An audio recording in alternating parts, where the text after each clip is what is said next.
monsieur, chers amis, bonsoir. J'espère que vous vous portez tous très bien et que la semaine maintenant achevée n'aura pas été trop difficile. Si tel est le cas, je vous propose durant un court instant de tout laisser derrière vous, de profiter de ce moment que nous allons vivre ensemble comme une pause de tout ce qui nous entoure et de vous détendre le plus possible. Mais attention, pas trop quand même, car il faudra garder une attention suffisante, juste le temps de cette réflexion autour de la Bible. Je m'appelle Sandrine et c'est avec beaucoup de joie et de plaisir que je vous accueille ce soir au travers de vos écrans pour ce week-end de réflexion proposé par deux églises adventistes du 7e jour, l'église de Drancy et l'église de Choisy-le-Roi. Église adventiste du 7e jour. Peut-être que ce nom, cette dénomination, n'est pas un terme habituel pour quelques-uns d'entre nous. Peut-être en avez-vous déjà entendu parler, ou peut-être pas du tout. Laissez-moi juste vous la présenter en quelques mots. Il s'agit donc d'une dénomination chrétienne, l'Église adventiste du 7e jour, qui est née d'un mouvement de réveil. Le mot adventiste lui-même vient du latin adventus, qui signifie arriver, arriver, venue ou avènement. Il fait donc référence au retour de Christ annoncé dans la Bible. 7e jour désigne le sabbat, le samedi, le 7e jour de la semaine, considéré par les adventistes comme le jour de repos et d'adoration. L'Église adventiste du 7e jour et donc l'adventiste qui en fait partie est donc celui qui attend le retour de Jésus et qui l'adore tous les sabbats. Dans l'organisation de l'Église adventiste du 7e jour, il y a un ministère tout particulier qui est lié à l'évangélisation.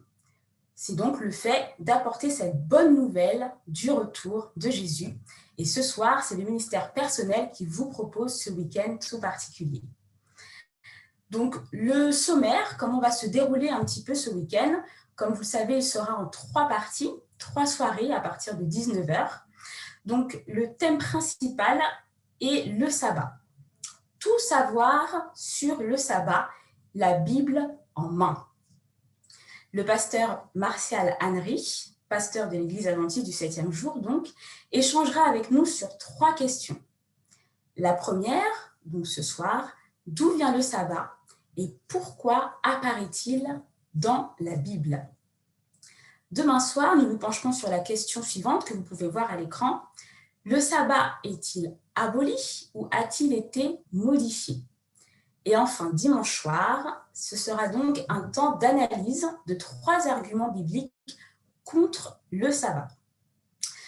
Que de questions, que d'interrogations sur ce sujet qui est important au travers de l'Église adventiste du 7e jour. Quelques annonces rapides pour que vous puissiez, à l'issue de chacune de ces soirées, avoir l'opportunité de poser des questions, de revenir sur des termes, des mots, des questions que vous aurez. Il y aura donc 2 contacts, une adresse mail, drancy.mp@gmail.com qui s'affiche à l'écran, et un numéro de téléphone, le 06 68 38 51 19. Donc cette adresse mail et ce téléphone sont à votre disposition. N'hésitez pas si vous avez le besoin d'avoir un peu plus de précision. Sachez également que chacune des vidéos seront à nouveau disponibles sur YouTube. Pour cela, en cliquant sur YouTube, vous pourrez taper Église adventiste de Drancy ou encore Église adventiste de Choisy-le-Roi, et vous pourrez donc retrouver chacune des vidéos de ce soir, de demain soir et de dimanche également. Alors pour commencer, je vous invite ensemble à chanter ce chant « Mon seul abri, c'est toi ». Pour ceux qui le connaissent, bien entendu, chantez avec nous. Pour les autres, eh bien, je vous invite à cette écoute d'une louange que nous souhaitons à cet instant faire monter à Dieu.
m'appuie sur toi. Je m'appuie sur toi.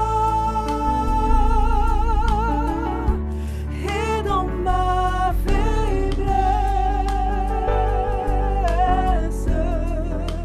le Seigneur me rend fort. Je m'appuie sur toi.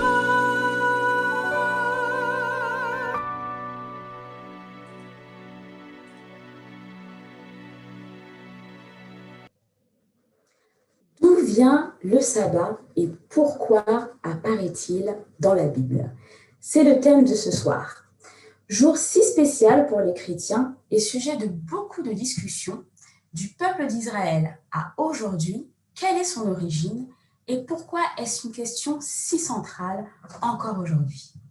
Marcia, du coup, nous en dira davantage à ce sujet, mais juste avant, nous chanterons ou écouterons le chant « Moi, j'irai », qui sera suivi par une prière de Gaël de l'église adventiste de Choisy-le-Roi.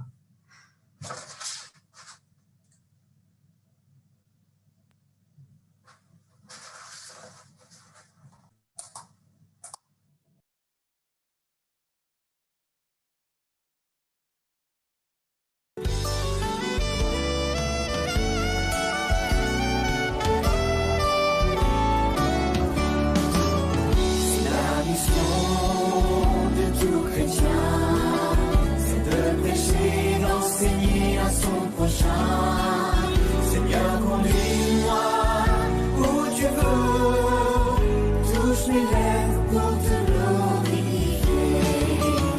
Moi j'irai où tu me dis, moi j'irai où tu me dis, qui marchera pour nous. Moi j'irai où tu me dis, moi j'irai où tu me dis, me voici, envoie-moi et j'irai.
Je vous invite donc à incliner la tête et nous allons prier. Vous prenez la position qui vous convient le mieux et je vais faire une courte prière.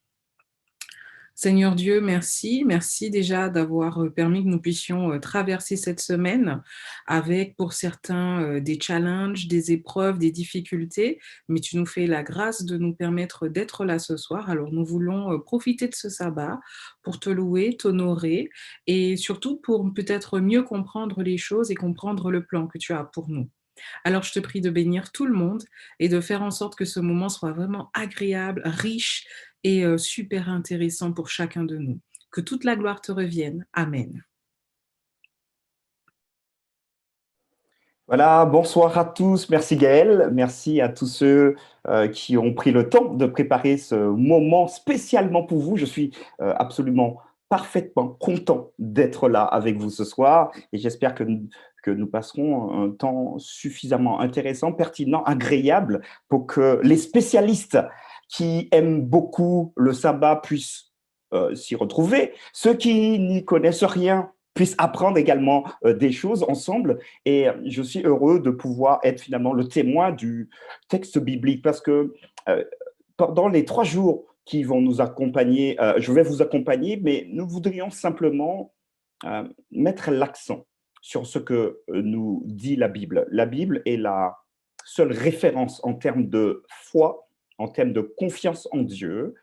Beaucoup de commentateurs font des choses excellentes, mais j'aimerais encore réaffirmer ce soir que ce qui doit nous interpeller, c'est le texte biblique. Voilà, donc 3 jours sur, à la découverte du texte biblique. Et j'aimerais que finalement, vous soyez très attentifs, que vous ayez comme moi, juste à côté de vous, votre Bible. Ceux qui n'en ont pas, n'hésitez pas. Nous pouvons également vous transmettre des Bibles. Alors, vous avez peut-être noté cette adresse email tout au début, drancy.mp@gmail.com, et vous demandez, joli petit mail, voilà, j'ai pas de Bible et j'aimerais en avoir une. Donc, n'hésitez pas à demander, voilà, ça va se mettre à l'affiche, voilà, à l'écran. Donc, drancy.mp@gmail.com pour recevoir une Bible si vous en avez le besoin. Vous pouvez également utiliser, je sais que c'est plus rapide maintenant, le téléphone portable 06 68 38 51 19, un petit texto, et nous vous transmettrons donc cette Bible avec plaisir. Si vous avez des questions, ce sera exactement la même adresse et le même numéro de téléphone. Par quoi vais-je commencer? Nous sommes ici pour découvrir pendant 3 jours un aspect particulier décrié dans certaines communautés chrétiennes, à savoir, et probablement vous l'avez déjà entendu, le sabbat. Ça tient ou ça ne tient pas? C'est biblique, c'est pas biblique? C'est modifié ou c'est pas modifié? C'est encore valable ou pas valable? 3 jours pour le faire, ce sera un peu court. Néanmoins, vous aurez le maximum d'informations pour avoir une base biblique, pour pouvoir justifier le fait que le sabbat tienne ou pas, que le sabbat est aboli ou pas, qu'il faille encore l'observer ou pas, parce que la Bible parle encore aujourd'hui en 2021. La première affirmation que j'aimerais remettre en cause, humblement, c'est cette affirmation qui va dire que le sabbat, c'est un jour pour les Juifs ou pour le peuple juif. Et peut-être que vous avez des amis qui vous disent « Ouais, mais le sabbat, c'est un truc pour les Juifs, c'est pas pour nous, ça, pour les chrétiens. Nous ne sommes plus sous la loi, mais sur la grâce. Donc, nous n'avons pas besoin de ce sabbat. C'est le sabbat des Juifs. C'est un jour pour eux, pour ce peuple. » Et comme je vous le disais au tout début, l'idée pour nous, c'est de pouvoir voir non pas ce que moi je pense, mais ce que dit le texte biblique s'agissant de cette affirmation. Et je vous invite à vraiment avoir dans votre vie régulièrement toujours la Bible comme référence. Et je vais peut-être aller loin dans ce que je vous dis. Un pasteur vous dira ceci, vous lui dites « D'accord, j'ai entendu, il faut que je vérifie dans la Bible. » Un prêtre vous dit quelque chose, vous dites « D'accord, il faut que je vérifie dans la Bible. » J'ai même envie de dire que la plus haute autorité ecclésiale du christianisme, le pape, vous dit quelque chose, vous lui dites « D'accord, il faut que je vérifie dans la Bible. » Vous savez pourquoi? Parce que la Bible est la seule référence. Alors, je sais que souvent, nous nous contentons de très peu. Ouais, mais X a dit, donc ça doit être vrai. Mais en tant que chrétiens, nous devons non pas avoir la pensée de X ou de Y, mais des certitudes sur le texte biblique. Alors, est-ce que la Bible est d'accord avec cette affirmation de dire que le sabbat, c'est le jour des Juifs? Et je vais vous inviter justement à la prendre, cette Bible. Je vais vous donner quelques indications si vous l'avez en main, mais n'hésitez pas à noter également les textes que nous allons avoir ensemble, à les relire à la maison. Et si vous avez encore des interrogations, je me ferai le plaisir, vraiment, c'est un plaisir pour moi, de vous répondre. Posez toutes les questions. Il n'y a pas de questions bêtes. Posez toutes les questions qui vous viennent en tête et auxquelles donc, vous aimeriez avoir des précisions. Le premier texte que je vous propose de voir avec moi, il s'agit de partir dans le livre de la Genèse. Alors, la Genèse, c'est très facile, c'est le premier livre de la Bible. Donc, tout facile, vous ouvrez la Bible au tout début et vous allez tomber sur le livre de la Genèse. Genèse, nous allons partir au chapitre 2 et nous lirons ensemble les versets 1 à 3. Donc, je reprends mes références. Genèse, chapitre 2, verset 1 jusqu'au verset 3. Je vous laisse quelques temps pour trouver. Je répète, Genèse chapitre 2, verset 1 et verset 3. Enfin, jusqu'à 3. Je lis. Ainsi furent achevés les cieux et la terre et toute leur armée. Dieu acheva au 7e jour son œuvre qu'il avait faite, et il se reposa le 7e jour de toute son œuvre qu'il avait faite. Dieu bénit le 7e jour et il le sanctifia, parce qu'en ce jour, il se reposa de tout son ouvrage qu'il avait créé en la faisant. Voilà ici la première fois où apparaît le sabbat. Nous sommes sur un week-end du sabbat. C'est la première fois que va apparaître le sabbat. Mais vous allez me dire, ouais, mais Martial, écoute, moi je ne vois pas sabbat dedans. Mais regardez plus attentivement avec moi. Ainsi furent achevés les cieux et la terre et toute leur armée. Dieu acheva au 7e jour son œuvre qu'il avait faite et il se reposa. Et c'est ici que le mot Shabbat, alors le mot sabbat, finalement, c'est une translittération de l'hébreu Shabbat, qui veut dire finalement cessation d'activité. On peut le traduire également par se reposer, mais regardez ici, donc le verset 2, donc Genèse 2, verset 2, donc c'est vraiment un texte que vous pouvez mémoriser facilement, Genèse 2, 2. Donc 2, 2. Voilà, c'est la première fois que la Bible va utiliser ce terme se reposer ou ce terme Shabbat ou encore sabbat. Et regardez ce que le texte va nous dire. Dieu acheva donc au 7e jour ce qu'il avait fait et il se reposa au 7e jour. Donc il fait Shabbat, il fait sabbat ou le sabbat, le 7e jour de toute son œuvre qu'il avait faite. Et ensuite, verset 3, c'est génial également. Dieu bénit le 7e jour et il le sanctifia parce qu'en ce jour, il se reposa de toute son œuvre qu'il avait créée en la faisant. Voilà donc, je vous l'ai dit tout à l'heure, mais je le reprends, c'est la première fois que le sabbat va apparaître dans la Bible, dans Genèse chapitre 2, verset 2. Donc, regardez bien ici. Qui est-ce qui fait Shabbat? Qui se repose? Qui fait le sabbat? Le texte est assez clair. Lisez encore au verset 2 avec moi, le même que nous avons lu. Dieu acheva au 7e jour son œuvre qu'il avait faite et il se reposa. Donc, il fait Shabbat. C'est Dieu qui se repose. C'est Dieu qui fait Shabbat. C'est Dieu qui fait le sabbat. C'est quand même fou. On a même l'impression que, soit dit en passant, est-ce qu'on a vu un juif passer entre-temps ici? Ben moi, je n'en vois pas en tout cas. Il n'y en a pas puisque nous sommes au début de la Genèse et au milieu, il y a 2 personnes. Il y a 2 personnes, Adam et Ève, qu'on appelle dans le monde chrétien nos premiers parents. Il n'y a pas de juifs. Donc déjà, on peut présupposer que cette affirmation que le sabbat, c'est le sabbat des juifs, le texte biblique nous dit pop, erreur fatale. Le sabbat, c'est le sabbat de Dieu lui-même. C'est lui qui se reposa. C'est lui qui fait Shabbat. C'est lui qui fait le sabbat. Et il ne le fait pas au feeling. Il ne le fait pas le premier, le deuxième, le troisième, le quatrième, le 5e, le 6e jour. Il le fait, nous dit le texte, le 7e jour. Et il fera quelque chose de particulier ce jour-là. Oh, moi, je n'invente rien, c'est écrit. Verset 3, il bénit le 7e jour. Et il va faire une deuxième chose. Il va sanctifier. Pourquoi il va le faire? Vous savez pourquoi? Parce qu'en ce jour, il fit, regardez, le texte va nous dire, il se reposa, donc il fait Shabbat. Donc 2 fois le texte va nous le rappeler au cas où on aurait oublié. Vous savez, nous sommes des humains, nous aimons oublier rapidement les choses. Et le texte est en train de nous dire ici, je rappelle pour ceux qui sont peut-être arrivés après, le sabbat, donc c'est la translittération de Shabbat, et qu'on traduit également par se reposer. Donc les 2 expressions, verset 2, se reposa, verset 3, se reposa. Si vous voulez parler hébreu, comme ça fait style, ça fait genre, vous dites Shabbat.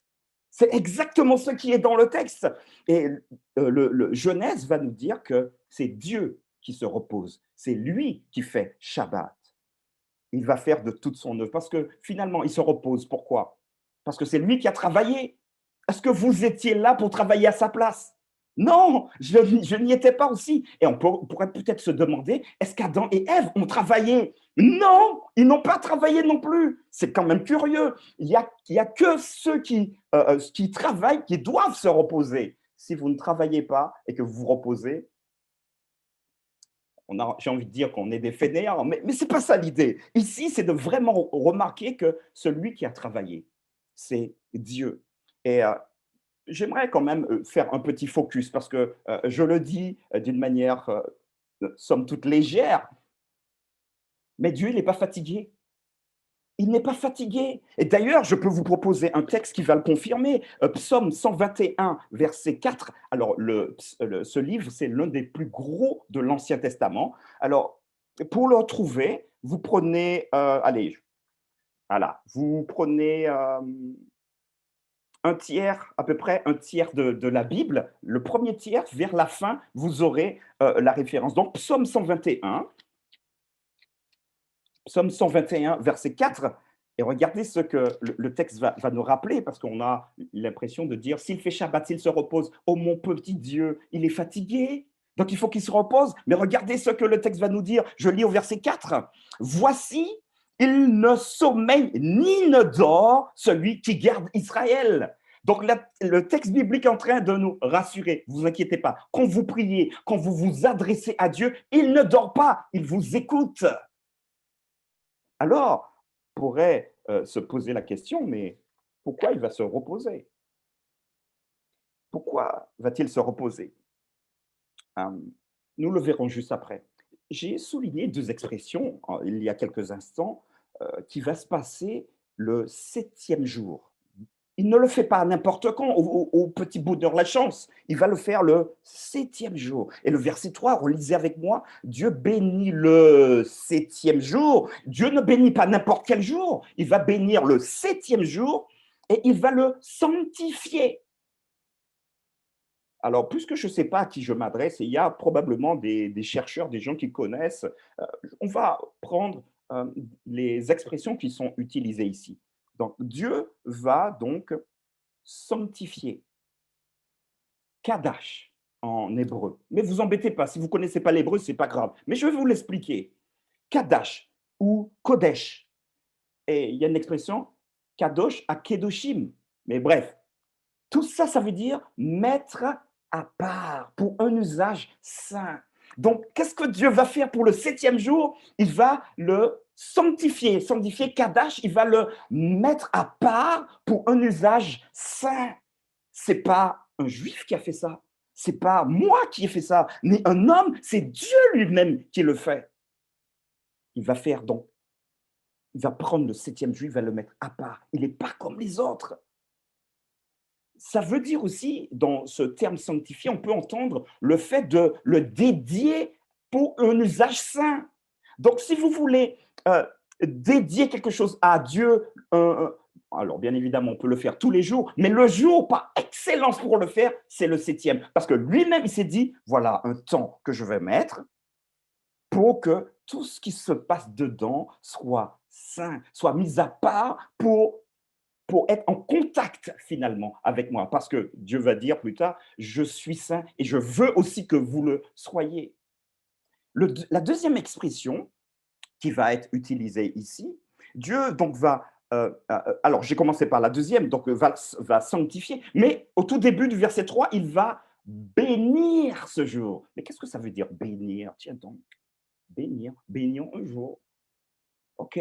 Alors, on se rend compte finalement que l'expression également utilisée ici en hébreu, puisque je vous rappelle que l'Ancien Testament est écrit principalement en hébreu et quelques chapitres en araméen, mais bon, on ne va pas faire des langues mortes ce soir. Ça veut dire barak, c'est-à-dire faire du bien. Dieu va faire du bien ce jour-là. On a également cette consonance donc, dans Barak, le fait d'adorer, s'agenouiller. Donc, vous comprenez bien que c'est un jour particulier que Dieu a mis en place. Donc, je vous rappelle les deux expressions, bénir, sanctifier, Barak, Kadash, qui, le premier veut dire faire du bien, adorer également. Donc, j'ai envie de dire que si nous voulons adorer Dieu, nous n'allons pas le faire n'importe quand.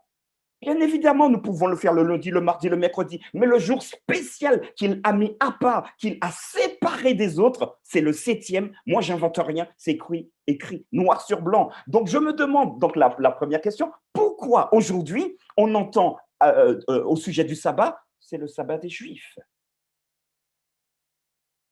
Où avons-nous vu dans le texte biblique qu'une seule fois la Bible a dit c'est le sabbat des Juifs? Par contre, si jamais vous trouvez la référence, n'hésitez pas à m'en faire part, parce que je n'ai peut-être pas tout lu, et puis je suis peut-être passé à côté. Mais là, en tout cas, très clairement, le texte met un point d'honneur à souligner ce jour. Il n'est pas comme les autres. Il n'est pas comme les autres. Pas parce qu'il diffère, il a 2 heures en plus ou 2 heures en moins. Non, parce que c'est Dieu qui a décidé de dire aux hommes, parce qu'il va l'offrir, on va le voir juste après, écoutez, je vous donne un temps, j'ai envie de dire 24 heures, un jour entier, le 7e jour. Vous savez ce que vous devez faire le 7e jour? On va le voir en détail tout à l'heure, mais vous allez m'adorer ici. On va passer un moment particulier ensemble. C'est un jour que j'ai mis à part. J'ai dédié ce jour-là exprès pour cela. C'est donc le jour de Dieu. Le 7e jour, c'est le jour de Dieu. Le Shabbat, le sabbat, c'est le jour de Dieu. Le sabbat va se retrouver tout au long du texte biblique. J'aimerais que nous puissions voir 3 exemples ensemble. Nous sommes dans la Genèse et nous allons prendre le 2e livre de l'Ancien Testament. Il s'agit du livre de l'Exode. Genèse, et juste après, c'est Exode. Exode, donc vous tournez tranquillement, vous allez tomber dessus, c'est vraiment le livre qui suit. Et nous allons partir au chapitre 20. Donc, pour ceux qui sont habitués, vous savez comment ça se passe. Pour les autres, il faut chercher un 20, mais en gras en général. Et nous allons lire à partir du verset 8. Les versets sont les plus petits. Donc, tout petit, verset 8 jusqu'au verset 10. J'espère que vous êtes avec moi, que je ne vous décroche pas. Je vais assez lentement pour qu'on puisse bien comprendre, que vous puissiez également prendre des notes. Exode chapitre 20, partie du verset 8, Dieu va dire quelque chose de formidable. Alors ici, il s'agit des 10 commandements. Nous ne l'aborderons pas ce soir, on verra ça, je pense, dimanche. Regardez comment ce commandement, cette parole, puisque c'est 10 paroles, souviens-toi, souviens-toi de quoi? C'est curieux ici. Souviens-toi du jour du repos pour le faire quoi? Pour le sanctifier. Exactement la même expression utilisée dans la Genèse pour le Kadash en hébreu.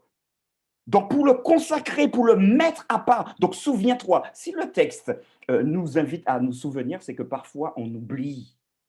Et Dieu est là pour nous rappeler. Je l'avais déjà dit, mais je suis gentil, je vous le rappelle. Tu travailleras 6 jours. Tu travailleras 6 jours maintenant. Qui a travaillé 6 jours au tout début? Si on fait le parallèle avec la Genèse, c'est Dieu qui a commencé. Maintenant, vous allez faire comme moi j'ai fait. Moi, j'ai travaillé 6 jours, je me suis reposé. Donc, j'ai coupé. Maintenant, vous allez travailler 6 jours, mais attention, vous allez faire comme moi. C'est moi votre papa. C'est moi qui vous montre l'exemple. Tu travailleras 6 jours et tu feras tout ce que tu as à faire, tout ton ouvrage. Mais, au verset 10, mais le 7e jour est le jour du repos de qui? Des Juifs.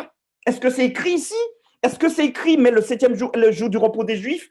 C'est bizarre, ma Bible ne me dit pas ça. Elle me dit, est le jour du repos de l'Éternel, ton Dieu. C'est génial. Et là, tu ne feras aucun ouvrage, ni toi, ni ton fils, ni ta fille, ni ton serviteur, ni ta servante, ni ton bétail, ni l'étranger qui est dans tes portes. Car en 6 jours, l'Éternel a fait les cieux. Vous voyez, il refait encore. Je vais vous dire pourquoi je vous dis de ne pas faire. Parce que moi, je vous ai donné l'exemple. Donc, l'exemple ici, c'est car en 6 jours, verset 11, l'Éternel a fait les cieux, la terre et tout ce qui est contenu. Et il a fait quoi? Il s'est reposé le 7e jour. Et c'est pourquoi l'Éternel a béni le jour du repos et l'a sanctifié. Que voulez-vous que je vous dise après? Les textes parlent d'eux-mêmes. C'est génial. Dieu, il est tellement amour que avant de faire quelque chose, il nous montre comment le faire. Travailler 6 jours. Il a fait la création. Il vous a mis, si pour ceux qui aiment les pommes, de jolis pommiers. Moi, je préfère les mangues. Donc, il a mis pour moi de jolis manguiers. Tous les fruits, il a tout mis en place. La plage, les forêts, il a tout mis en place. Et ensuite, il a dit, maintenant, tout ça, je vous en fais cadeau. Mais attention maintenant, vous avez un temps avec moi, un temps particulier. Alors, ici, donc, Exode 20, versets 8 à 10, c'est un rappel. Mais regardez encore, on va aller un tout petit peu plus vite cette fois-ci, dans Deutéronome, toujours, on continue, donc on a fait Genèse, Exode. Alors, pour ne pas vous perdre, prenons le texte de Lévitique, donc le 3e livre. Donc, Genèse, Exode, Lévitique 23, verset 3. Donc, c'est le livre d'après. Comme ça, ce sera chronologique, ça évitera de tourner les pages et puis d'un peu s'embrouiller. Lévitique, 23, verset 3. Vous êtes avec moi? Donc, c'est le livre d'après. Donc, on a fait Genèse, ensuite Exode, et ensuite Lévitique. Et Lévitique 23, donc on cherche le chapitre, et ensuite on va au petit chiffre, verset 3. Rappel encore, 3e livre de la Bible, je vous rappelle, hein, on lit. On travaillera combien de jours? C'est écrit 6 jours. Mais le 7e jour est quoi? Oh là là, le Shabbat, le sabbat, le jour du repos. Il y aura une sainte convocation. Vous ferez aucun ouvrage. C'est le sabbat de l'Éternel dans toutes vos demeures. C'est le sabbat de qui? Des Juifs. Je ne l'entends pas, je ne le lis pas non plus encore. C'est le sabbat de l'Éternel. Donc, je crois qu'on a déjà compris. On va quand même mettre une dernière petite couche, mais on a déjà compris que le sabbat, ça n'a jamais été dans la Bible et Dieu lui-même n'a jamais dit que c'est le sabbat de telle religion, de tel mouvement, de tel groupe chrétien ou pas chrétien. Il a dit c'est le mien, ça m'appartient, c'est mon sabbat et c'est moi qui vous le donne. Dernier texte.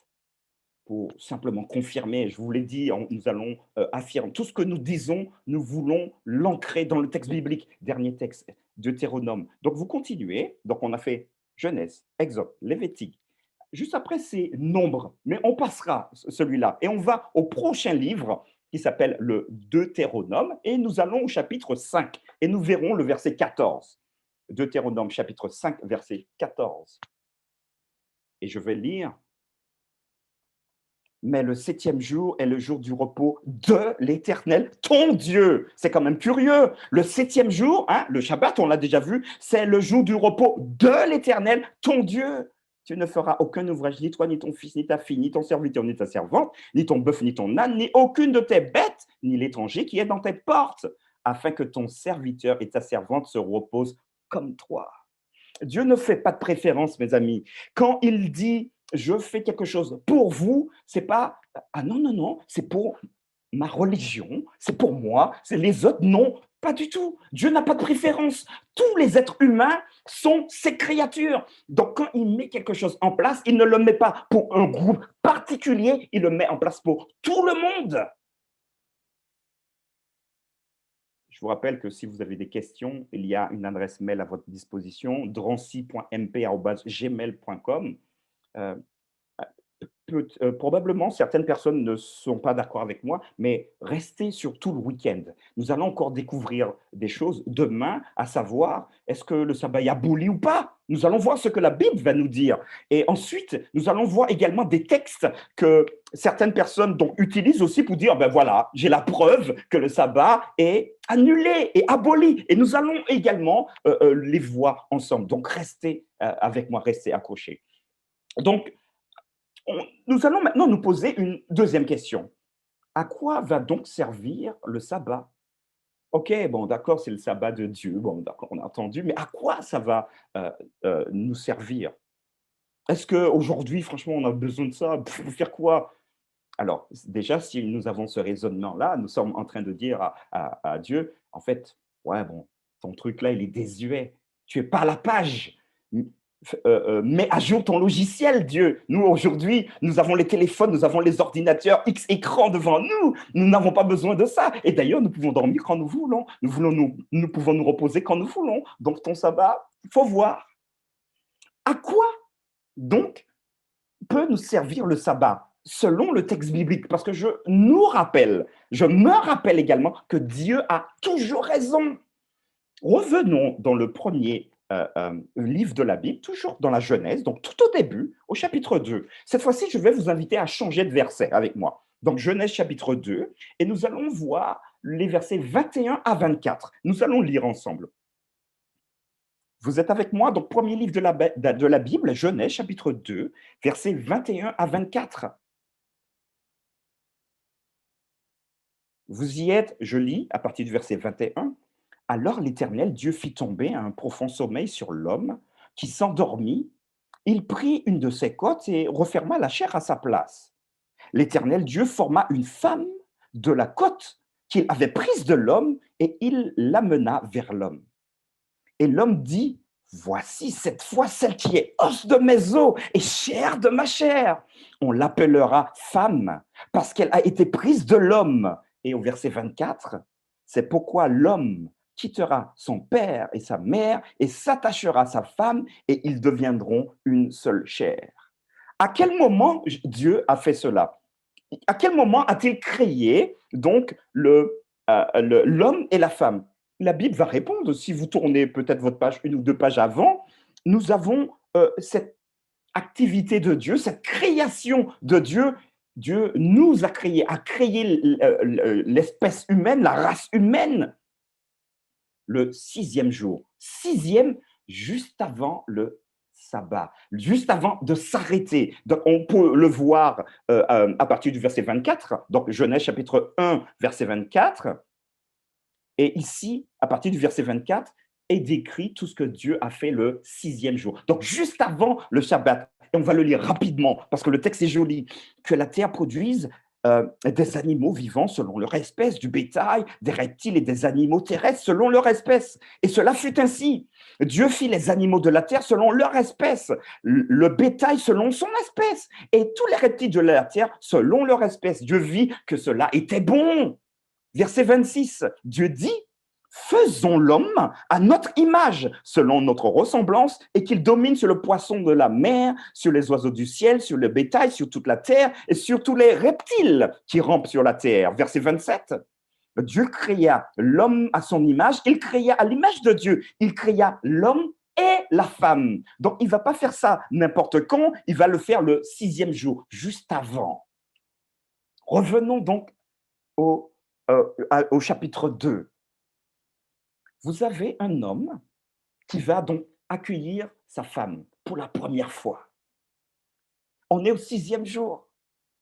Et regardez ce que Adam dira. Nous sommes dans Genèse chapitre 2, verset 23. Alors je me mets dans la peau d'Adam. Adam va dire, waouh, voici cette fois, celle qui est os de mes os et chair de ma chair. On l'appellera femme parce qu'elle a été tirée de moi. J'ai envie de voir un grand sourire sur le visage d'Adam. Il se dit, waouh! Il se dit, mais Seigneur, mais tu m'as donné une femme. Mais c'est génial! Dieu va faire ça le 6e jour. Et le 7e jour, comme Adam et Ève, ils n'ont encore rien fait. Qu'est-ce qu'ils vont faire le 7e jour, d'après vous? Bon, allez, pour les esprits un peu tordus, je ne pense pas qu'ils étaient comme nous. Mais en tout cas, je pense qu'Adam va regarder son épouse Ève, va dire, oh non, c'est pas possible. Il va peut-être toucher ses cheveux. Oh, mais c'est pas possible. Il va regarder ses yeux, je ne sais pas, ses yeux, allez, on va dire marron clair. Oh, mais c'est pas possible. Mais elle est magnifique, elle est belle, elle est resplendissante. Mais Seigneur, c'est pour moi. Tu es sûr que c'est pour moi? Et le verset 24 va nous rassurer. C'est pourquoi l'homme quittera son père et sa mère et va s'attacher à... C'est exactement ce qu'Adam va faire. Il va s'attacher à Ève. Il va dire, tout ce que tu veux, je fais. Tout ce que tu... Et d'ailleurs, ça nous préfigure quelque chose. Tout ce que tu veux, je fais. Bon, voilà, je ne rentre pas dans le détail ici. Mais le 6e jour et le 7e jour parce qu'ils n'avaient rien à faire. Je vous rappelle que c'est Dieu qui bosse pour eux. Des princes. Adam et Ève sont des princes. Dieu a tout fait pour eux. Nourriture, cadre de vie, température, climatisé, impeccable. Tout est parfait. Et maintenant, tu n'as quoi à faire? Tu as quoi à faire? À admirer ce que j'ai fait pour toi. Mais c'est intéressant parce que Dieu va leur donner une charge particulière. Si nous jetons un coup d'œil en Genèse 1, verset 28, Dieu les bénit et leur dit, soyez féconds et multipliez. Ça arrangerait beaucoup de personnes ici. Néanmoins, il va leur dire, remplissez la terre et l'assujettis et dominez. Dominer ici, l'expression utilisée, c'est prenez soin, prendre soin. Donc, dominez sur les poissons de la mer, sur les oiseaux du ciel et sur tout animal qui se meut sur la terre. Mes amis, le 7e jour, il y avait deux choses principales à faire pour Adam et Ève. S'admirer, pour se dire, waouh, mais Ève, t'es trop géniale. Oh, mais j'imagine qu'Ève vous dit, oh, mais arrête Adam, oh, mais non, Adam, tu vois. Non, mais toi aussi, t'es beau, Adam. Mais dis, non, mais tu es plus belle que moi. Merci Seigneur. Donc, vous voyez, un dialogue à trois, mais merci Seigneur. Et puis, Dieu est en train de dire, en fait, regarde autour de toi, il y a autre chose aussi, Adam. Toi, tu as la responsabilité de tous ceux qui t'entourent. Et si Adam s'appelle Martial, donc moi, il va voir le premier manguier avec une « Oh, mais c'est quoi cette merveille de la nature ?» Et forcément, Adam va regarder la nature, il va « Oh, Seigneur, mais comment tu as fait ça ?»« Ouah, la rose, la première rose. » Il va voir « Ouais, mais Seigneur, mais pourquoi tu as… Ouais, mais comment ?» Et donc, un dialogue va s'installer ici pendant ce Shabbat, pendant le jour où on n'a rien à faire. Et j'aimerais, en plus de tout cela, vous dire que Dieu a mis en place exprès ce jour-là pour que nous ayons un contact particulier avec lui, avec notre famille, notre entourage et avec la nature. Vous m'avez entendu? La question est de savoir à quoi nous sert le sabbat. Le sabbat va nous servir à 3 choses. À admirer notre famille. Est-ce que vous admirez votre famille? Au moins, je dis à minima, 1 fois par semaine. Peut-être que si vous avez votre épouse ou votre époux à côté de vous, vous allez regarder à côté. Non, mais c'est le jour pour le faire, parce que il faut se mettre dans la peau d'Ève et d'Adam. Regardez-vous dans les yeux. Vous dites, oh, mais Dieu, merci de m'avoir donné cette femme, elle est géniale. Mais ça ne s'arrête pas là. Parce qu'en même temps, nous allons nous adresser à lui, nous allons rentrer dans un usage saint. Nous l'avons vu tout à l'heure, mais je ne veux pas me le répéter parce que vous l'avez déjà entendu. Saint, c'est sanctifié, c'est mis à part pour l'adoration de Dieu, mais c'est mis à part pour dire, Seigneur, merci pour cette merveilleuse famille que tu me donnes. Et malheureusement, aujourd'hui, avec les difficultés de la vie, nous sommes trimballés, nous n'avons pas le temps de nous occuper de la famille. Travail. Mais oui, il faut manger, hein. Travail. On a 3, 4, 5 enfants. Oui, mais d'accord, on va les sortir vite fait au parc, mais dépêchez-vous les enfants, hein, parce que papa doit ou maman doit partir au travail. Et puis finalement, on est pris dans l'engrenage. Et là, Dieu nous invite à couper, à cesser, à arrêter nos activités pour nous consacrer particulièrement à notre famille. Et je vous garantis que si les hommes écoutaient ce conseil de Dieu, je ne dirais pas que ça aurait été le paradis, mais nous aurions moins de familles qui partent à la dérive, parce que nous aurions mis à profit ce temps pour écouter l'autre, rentrer en communion avec l'autre, rentrer en communion également avec Dieu, rentrer en communion avec la nature. Je crois que la meilleure façon de participer au sabbat de Dieu, je rappelle, c'est parce que ce n'est pas le nôtre, de participer au sabbat de Dieu, c'est de se dire, Seigneur, le jour que tu as mis à part, que tu as séparé, que tu as réservé pour ça, je prends ma famille, si vous en avez une. Je pars dans la nature. Et là, je vais contempler, voilà, peut-être voir les animaux, entendre les oiseaux. Si nous habitons en ville, en général, on n'entend pas les oiseaux. C'est un temps assez particulier pour pouvoir entendre les oiseaux. Donc, développer nos liens familiaux. Et je vous garantis que les petits, en grandissant, ne vont jamais oublier ces temps de paix, ces temps calme, où la famille se retrouve ensemble. Et ils vont se dire, mais j'espère que le prochain sabbat va arriver vite, parce que c'est bon, on se retrouve en famille, on n'a plus les jeux vidéo, on n'a plus ces trucs, tu m'appelles, en fait, je suis occupé. Ouah, les amis, nous sommes coupés les uns des autres et nous pensons être plus modernes. Le texte biblique va dire en Psaume 19, verset 1, on ne le prendra pas, je vous le cite comme ça, Psaume 19, verset 1, les cieux racontent la gloire de Dieu et l'étendue manifeste l'œuvre de ses mains. Quand vous allez en forêt, quand vous allez à la plage, arrêtez-vous 2 secondes. Pour ceux qui font de la plongée sous-marine, remplissez votre bouteille à 220 et allez à 20 mètres, pas trop loin. Et puis, regardez, mais vous vous dites, mais déjà, à l'air libre, c'est génial, mais sous l'eau, bon, quand on ne trouve pas de plastique et des bouteilles, hein, mais c'est génial, c'est magnifique. Les cieux racontent la gloire de Dieu. Là, on doit pouvoir découvrir Dieu au travers de la nature. J'aimerais prendre, alors, il est 19h49, on m'a dit, attention, ne parle pas trop, hein. Mais je suis un passionné. J'aimerais prendre un dernier bloc avec vous, quelque chose d'assez intéressant également. Vous savez, quand Dieu bénit quelque chose, il ne passe pas pour dire oups, excusez-moi les humains, je me suis trompé. J'ai béni le 7e jour, mais je voulais bénir le 4e jour. Je me suis trompé. Je suis désolé, hein. Donc, on refait l'histoire. Pas du tout. Parce que le texte biblique me dit que quand Dieu bénit, il bénit. Et il ne revient pas derrière pour dire oups, je me suis trompé. J'ai béni le 7e jour, mais je voulais bénir le 6e, ou le 5e, ou le 1er, ou le 2e, ou le 3e. Non, Dieu ne se trompe pas. Nous, nous trompons quand nous disons que Dieu s'est trompé. Mais Dieu ne se trompe jamais. Dieu a béni le 7e jour. Et d'ailleurs, il y a un très, très beau texte qui se trouve dans Proverbe 10, verset 22. Alors, celui-là, il faut qu'on le lise ensemble. Proverbe, chapitre 10. Alors, pour trouver le livre des Proverbes, voyez le gros livre de Psaumes, on en a parlé tout à l'heure, qui est grosso modo au milieu de l'Ancien Testament. Vous allez, vous trouvez déjà Psaumes. Et une fois que vous avez trouvé le livre des Psaumes, vous allez à la fin. Donc, c'est le livre qui est juste après. Donc, le Psaume, c'est gros, c'est assez facile à trouver. C'est en plein milieu donc, du premier tiers de la Bible. Et juste après, vous avez le livre des Proverbes. Et nous allons lire chapitre 10, verset 22. Donc, Proverbe chapitre 10, verset 22. Alors, si je vais un tout petit peu trop vite, ceux qui suivent sur Zoom, vous avez tout dans le chat. Mais ceux qui regardent sur YouTube, n'hésitez pas à noter et puis prenez le temps après d'aller reprendre le texte.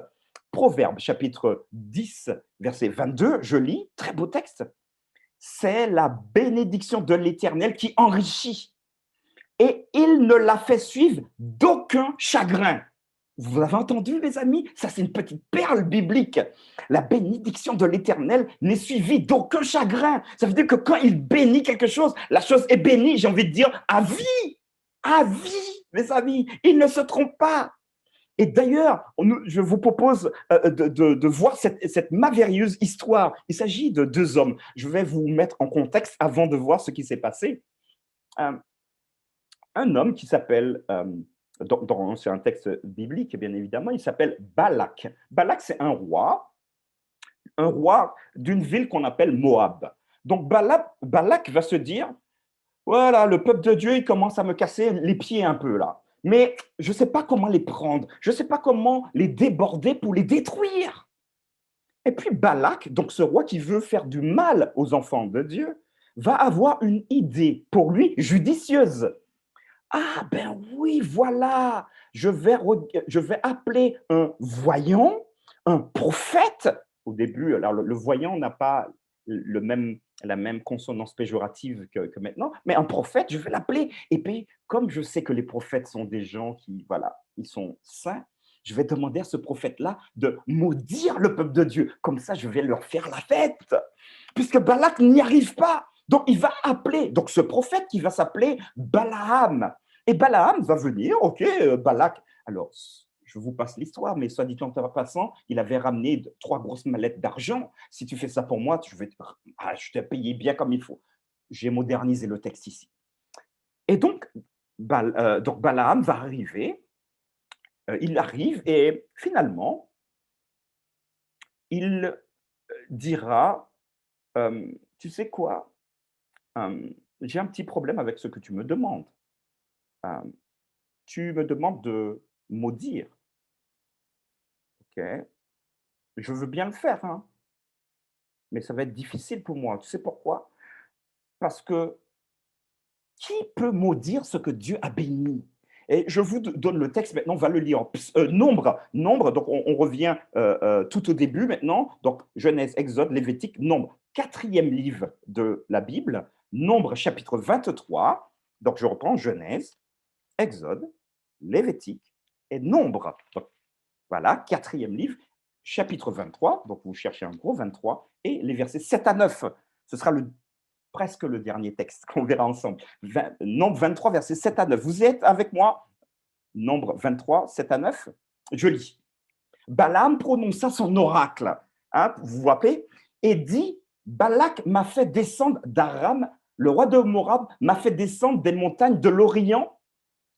Viens, maudis-moi Jacob. Jacob, c'est le peuple. Viens, sois irrité contre Israël. Donc, c'est Balak qui va dire ça à Balaam. Voilà, fais quelque chose pour moi.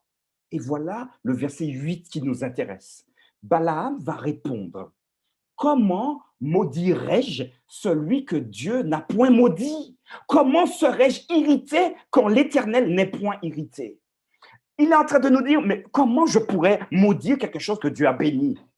Je suis un prophète, je ne peux pas faire ça. Je suis humain. C'est impossible pour moi de faire cela. Simplement pour nous dire, les amis, comme nous l'avons vu dans Proverbe, que quand Dieu bénit quelque chose,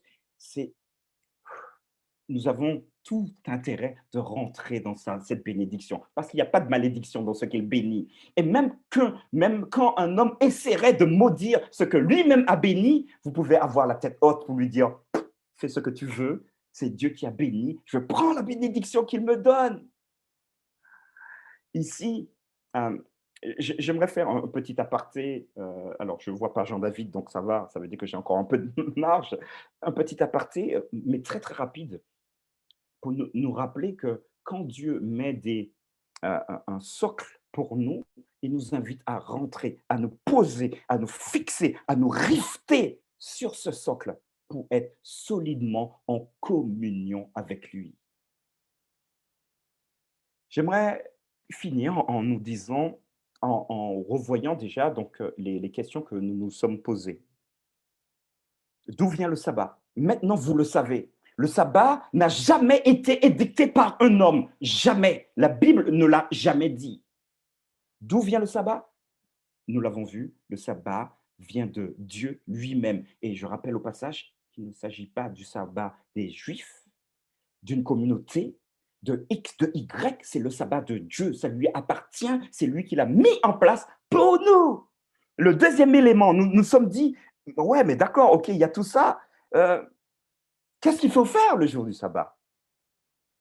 Le texte nous a éclairé également, trois éléments. Rentrer en contact avec Dieu. Deuxièmement, intensifier notre relation, donc j'ai envie de dire horizontale, donc homme à homme. Et si vous avez une famille, profitez-en.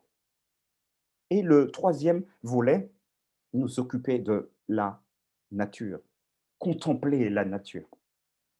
Aujourd'hui, l'écologie est en pointe, mais j'aimerais finalement que vous puissiez retenir ces trois éléments.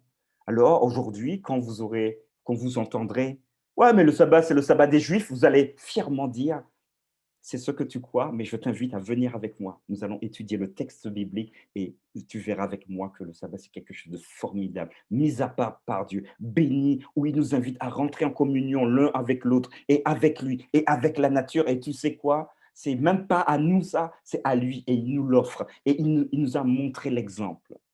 J'espère en tout cas que cette présentation vous a permis d'avoir une perception un peu différente du sabbat. Demain, alors je vais laisser mes collaborateurs dire ce que nous allons voir demain, mais soyez présents demain à 19 h. Si tout va bien, je serai là également. En plus, il y a couvre-feu. Donc, restez chez vous et allumez YouTube, allumez également Zoom et soyez avec nous pour un temps intense, un moment de réflexion où nous devrons, en fin de compte, nous repositionner sur ce que notre Dieu nous demande. Je vous invite à prier avec moi. Père Céleste, nous te remercions de ce temps que tu nous as permis d'avoir ensemble, où nous voyons les racines du sabbat, nous comprenons qu'il ne s'agit pas d'un jour que nous avons inventé, mais tu as eu la préscience de nous donner un temps pour nous arrêter. Parce que nous nous épuisons, nous brisons les liens entre toi et nous brisons les liens entre nous également parce que nous ne nous arrêtons pas pour faire le point avec toi. Et en plus, nous brisons les liens avec la nature que nous détruisons. Seigneur, nous voulons simplement t'écouter pendant ce week-end. Merci de pouvoir intervenir toi-même dans la vie de chacun et que nous puissions librement choisir d'appliquer tes règles et non les miennes, et non les nôtres. Je t'ai prié au nom de Jésus-Christ et que toute la gloire te revienne. Amen. Amen. J'espère de tout cœur que ce premier avant-goût de notre week-end aura suscité en vous l'envie d'en savoir davantage. Comme nous vous l'avons rappelé, n'hésitez pas à nous contacter pour toute question ou besoin d'informations complémentaires. Je rappelle l'adresse mail drancy.mp@gmail.com ou encore un numéro de téléphone, le 06 68 38 51 19. Un appel, un texto, nous vous répondrons. Nous vous donnons donc rendez-vous demain soir, samedi à 19h, même heure, même écran. Et nous aborderons le sabbat sous la question suivante. Est-il aboli ou a-t-il été modifié? Bible à la main, encore une fois, nous en saurons davantage. Je vous souhaite alors une belle soirée, pas n'importe laquelle, puisqu'il s'agit pour le coup de celle du sabbat, jour de repos, de joie, de fête, de partage, comme nous l'a rappelé Martial. Alors, encore une fois, belle soirée à vous et je vous donne rendez-vous demain. Bon sabbat et que Dieu vous garde. Si toi aussi tu choisis la vie, n'oublie pas de t'abonner à notre chaîne YouTube Choisis la vie, Église Adventiste de Choisy. Et pour ne rien manquer, pense à activer la petite cloche pour recevoir une notification dès qu'une vidéo est publiée.